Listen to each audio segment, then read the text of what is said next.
بسم الله الرحمن الرحیم۔ حضرت ابو ہریرہ رضی اللہ عنہ سے روایت ہے، رسول اللہ صلی اللہ علیہ وسلم نے ارشاد فرمایا، جو شخص ان 5 فرض نمازوں کو پابندی سے پڑھتا ہے وہ اللہ تعالیٰ کی عبادت سے غافل رہنے والوں میں شمار نہیں ہوتا۔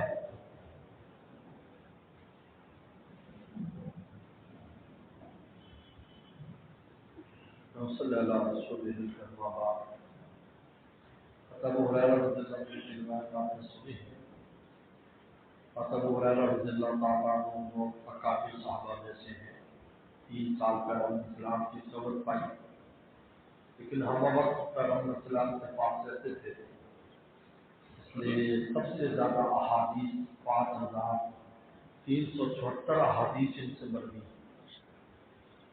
سب زیادہ احادیث ابو ہریرہ رضی اللہ عنہ۔ ابو ہریرہ بلی کا ابا، بلی پالی ہوئی تھی تو رسول فرمایا انت ابو ہریرہ، تو بلی کا ابا ہے۔ بلکہ رسول اللہ نے فرمایا وہ نام مشہور ہو گیا۔ تو فرماتے ہیں کہ 5 نمازیں جو اہتمام سے پڑھتا ہے وہ عبادت میں غافل لوگوں میں سے نہیں ہے۔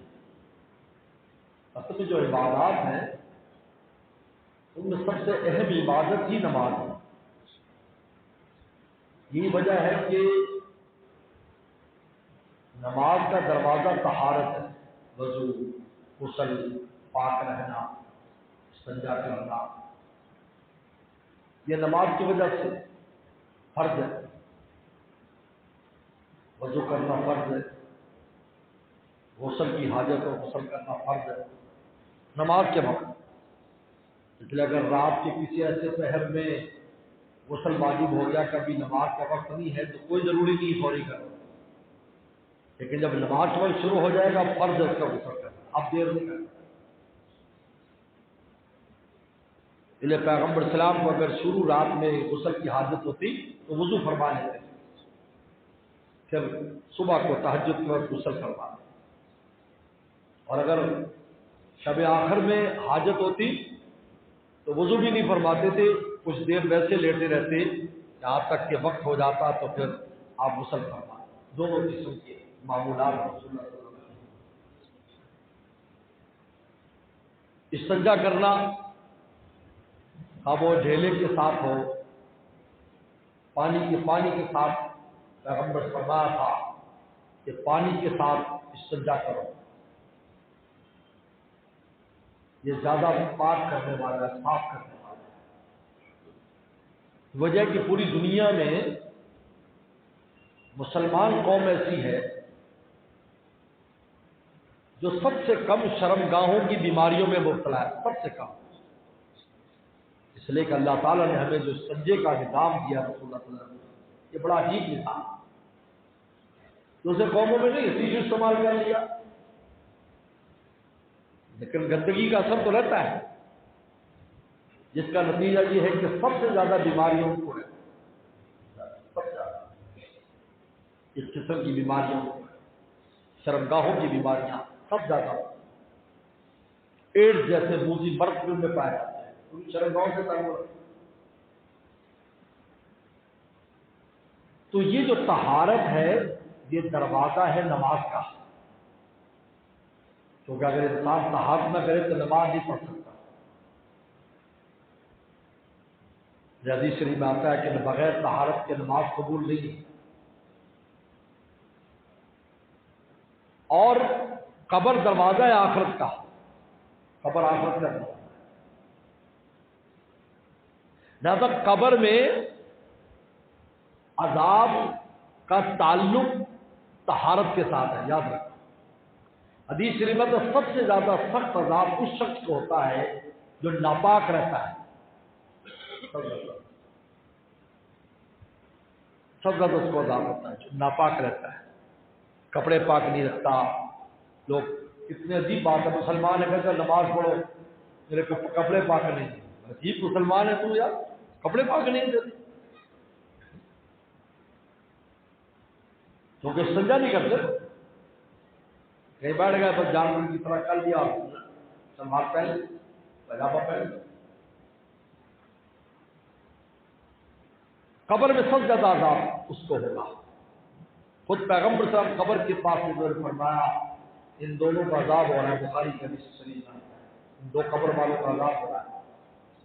اور میں ایک تو اس لیے کہ وہ طہارت کا خیال نہیں کرتا تھا. بکری پالتا تھا تو بکریوں کا پیشاب بھی لگتا رہتا تھا, بعد میں بدلتا نہیں تھا کپڑے. اس لیے انسان کو چاہیے کہ اس کے پاس کم از کم 3 جوڑے ہونے چاہیے. ایک جوڑا کام کاج کے لیے اور ایک جوڑا نماز روزہ اور گھر میں عام حالت کے لیے. پاس چلو کام کاج والا خراب ہو جاتا کوئی بات نہیں, ویسے پالتا ہے خلاف کی بات ہے, لیکن یہ نہیں کہ اسی میں رگڑتا رہے. اور ایک جوڑا مہمانداری کے لیے, کوئی مہمان آئے یا کئی مہمان جائے, کم از کم 3 جوڑے تو ہونے ہی چاہیے آدمی کے پاس. یہ اسلام کا صحیح اصول کو کرنا. تو سب کو فرمایا کہ اس کو عذاب ہو رہا ہے کہ یہ پاک نہیں رہتا تھا, اور فرمایا دوسرے کو عذاب ہو رہا ہے یہ چغل خوری کرتا تھا. چغل خوری, ادھر کی بات ادھر, ادھر کی بات ادھر. نمیمہ بہت خطرناک ہے چغل خوری. اصل میں یہ بھی ناپاکی ہے, یعنی معاشرے کو ناپاک کر دیتا ہے. ایسا شخص اچھی خاصی دوستیوں کو تباہ کر دیتا ہے. بھائی اچھا طریقہ کار کیا ہوتا ہے ان ایسے نماموں کا؟ طریقہ یہ ہوگا میرے سامنے آئیں گے, فلاں دوست آپ کے بارے میں ایسا کہہ رہا تھا, تو لازمی بات ہے میں بھی غصہ ہوں گا نا, اچھا بڑا نالائق انسان ہے, ایسی بات کرتا ہے. اس کو کہے گا آپ کو نالائق کہا ہے میرے سامنے, پوچھ لو. اب کیوں نالائق کہا ہے یہ وجہ بیان نہیں کی کہ تو نے کیا نقل کی تھی بات, یہ ہے طریقہ کار. پر ان دونوں کو عذاب ہو رہا ہے. تو پھر پیغمبر صلی اللہ علیہ وسلم نے ایک ٹہنی منگوائی کھجور کی, اس کے 2 ٹکڑے کیے, ان پر رکھ دیا, اور میں جب تک یہ خشک نہیں ہوگی اللہ تعالیٰ اس کے عذاب کو مرتفع کیا کرے. اس لیے بعض علماء نے کہا کہ اور اس کے اوپر قبر کے اوپر بعد میں کچھ سبز ٹہنی اس سنت پر عمل کرتے ہوئے ڈال دیں. اگر جب بعد نے کہا یہ رسول اللہ کے ہاتھ کی برکت تھی جو آپ کی ٹہنی سے کچھ ہونے والا نہیں ہے, لیکن بعد نے کہا چلو سنت پوری کر لو, شاید اللہ تعالیٰ اس پر سنت کی برکت سے رحم کر دے. لیکن پھول ڈالنا کہیں بھی ثابت نہیں. پھول عیسائی لوگ ڈالتے ہیں, یاد رکھو, عیسائی قبرستان پہ پھول ڈال رہے ہیں, پھول ڈال جاؤ اور قبرستانوں میں جل پھول ہی پھول ڈال رہے ہیں. پھول مسلمانوں کیا پھول نہیں, ماشاء اللہ الحمدللہ علماء نے ایسا بنایا ہے, سنت کے مطابق قبرستان گیا کوئی پھول نہیں کسی کا مطلب. اور عیسائیوں کیا پھول ہی پھول ہے, اب پھول ڈالتے ہیں. یہ پھول اسلام میں کہیں بھی پھول کا ذکر ہے, پھول ڈالنا ٹہنی کا ذکر ہے, یہ سنت ہے. سنت کو اپنی طرف سے بدلنا تھوڑی جاتا ہے, سنت تھوڑی بدلا جائے گا, سنت اسی طرح رکھا جاتا ہے. تو لہذا تو آپ نے فرمایا کہ سب سے زیادہ عذاب ہو رہا ہے کہ یہ پیشاب سے نہیں بچتا تھا. تو یہ یہاں پر سختی کیوں نہیں قبر میں؟ کیونکہ طہارت کا اہتمام نہیں تھا, اور طہارت دروازہ ہے نماز کا, اور قبر دروازہ ہے آخرت کا. تو دروازے کی پوچھ ہو رہی. اب آخرت میں گئے تو سب سے پہلے نماز کو پوچھا جا رہا ہے, نمازیں پوری ہیں اس کی, یہ دیکھو, باقی سبھی بات ہے نماز میں پوچھی جا رہی ہے. سب سے پہلے نماز کا سوال, اب میں پوچھتی نماز ہوں, سب سے پہلے نماز پوچھی جائے. فرض پوچھے جائیں گے, پھر فرضوں کو سنتوں سے پورا کیا جائے گا, نفل سے پورا کیا جائے گا. یہ جو نفل سنتیں پڑھتے ہیں یہ فرض پورے کرنے کے لیے, ہمارے فرض پہ کمی رہ جائے گی, جیسا ہونا چاہیے ویسے نہیں پڑھی تو نفل ساتھ لگا دیں گے. سب سے پہلے نماز ہے. اس طرح عبادات کی جو بنیاد دروازہ ہے وہ نماز ہے. اگر آپ بھی 5 وقت نماز کا اہتمام کرتا ہے, اہتمام سے پڑھتا ہے نماز, جیسے میں نے پہلے بات کی, تو وہ عبادت گزاروں میں شمار ہوگا. فرض نماز بھی اگر پڑھتا ہے اہتمام سے. دیکھو نفل تو نفل ہے, نفل کا مطلب کیا ہے؟ پڑھ لو نہیں پڑھ لو کوئی بات. نفل کا مطلب یہ ہے, اگر نفل بھی ضروری ہو جائے تو یہی بدعت بن جاتی. بدعت کس کا نام ہے؟ نفل کو ضروری سمجھ لو, نفل کو ضروری سمجھنے کا نام بدعت ہے. یہ نفل کا تو مطلب یہ ہے کہ کوئی کرے تو ٹھیک ہے، نہیں کرے تو کوئی بات نہیں، دوسرے پہ اعتراض کیا ہے؟ دوسرے پر اعتراض کیا ہے؟ بتاؤ بھائی، بیٹھ کر اپنے مرنے والے کے لیے سال ثواب کریں، قرآن خوانی کرائیں، یہ نفلی عمل ہے، یہ کوئی فرض واجب تھوڑی ہے، یہ کہ نفل۔ اب اگر کوئی نہ کرائے تو اس پر اعتراض کیا؟ اگر اعتراض دلیل ہے کہ تم فرض سمجھ رہے ہو، اگر فرض سمجھ رہے ہو تو خود بھی بدعت کر رہے ہو، لیکن ایک آدمی نہیں کراتا، اس پر گنجائش نہیں ہے، کیونکہ یہاں تو جب تک برادری کو مرغا نہ کھلایا جائے۔ ایک دفعہ میں ایک جگہ پر گیا، قرآن کو کوئی امیر آدمی تھا، اس کا کوئی اماں بہت ہی اماں، مجھے بھی بلا لیا دعا کے لیے۔ میں وہاں گیا تو دیکھا بڑے بڑے لوگ، M L A, M P, یہ سب ہے، مدرسے کے تھے۔ تو میں نے بیان میں کہا، میں نے کہا بھائی یہ جتنے درویش آئے ہوئے نا تمہارے، یہ ایم ایل اے صاحب، ایم پی صاحب، تمہارے دوست بھی ہیں، ان درویشوں کو تمہارا صدقہ نہیں لگنا، وہ وہاں نہیں پہنچے گا، یہ ان کی پیٹ پہ پہنچے گا، آگے نہیں جانے والا، آگے نہیں جائے گا، آگے جائے گا وہ پیچھے جو درویش بیٹھے نا طالب علم، ان کو پہلے کھلا لو تاکہ وہ بیچارہ قبر میں خوش ہو جائے، بعد جب یار بیلیوں کو کھلانا، بھائی یہ یار بیلیوں کی دعوت ہی ہے، اوپر نہیں جائے گا، اوپر تو مستحق کو جانا ہے، ان سے تھوڑی جانا ہے، ان کو کھلاؤ پہلے۔ میں نے پہلے ان کو میں نے ان کو کھلاؤ پہلے، کیونکہ پہلے ان کو کھلا دیتے ہیں، جو بچ جاتا ہے ان کو کھلاتے ہیں، جن کا پہنچنا ہے ان کو کھلاتے نہیں ہیں، میں نے ان کو کھلاؤ پہلے، بچ گیا تو ٹھیک ہے، نہیں تو کوئی ان میں اتنا ماڑا نہیں ہے کہ جو اپنی جیب سے کسی ہوٹل سے روٹی نہ کھا سکے۔ میں کہا میں بھی ہوٹل سے کھا لوں گا، یہ بھی کھا لیں گے اگرچہ ہم مسافر ہیں۔ کہنے نہیں حضرت بہت پکایا ہے۔ میں کہا بس ٹھیک ہے، بہت پکایا تو پہلے ان کو کھلاؤ تاکہ مردہ قبر میں خوش ہو جائے کہ یار کچھ میرے لیے بھی یہاں ثواب آ گیا ہے، باقی تو یار دوست ہے، ان کا کچھ ثواب پہنچنے والا نہیں ہے۔ اس لیے مسئلہ لکھا ہے کہ تم کوئی چیز پکاؤ جو مستحق کھائے گا وہ صدقے میں شمار ہوگا، جو یار بیلی یا گھر والے کھائیں گے وہ صدقے میں سے کٹ جائے گا۔ یاد رکھو یہ طریقہ ہے، یہ شریعت کے ایک اصول ہے، وہ کٹ جاتا ہے۔ اگر آپ نے دیکھ پکائی، لوگ پوچھتے ہیں جی آپ اس میں خود لے سکتے ہیں؟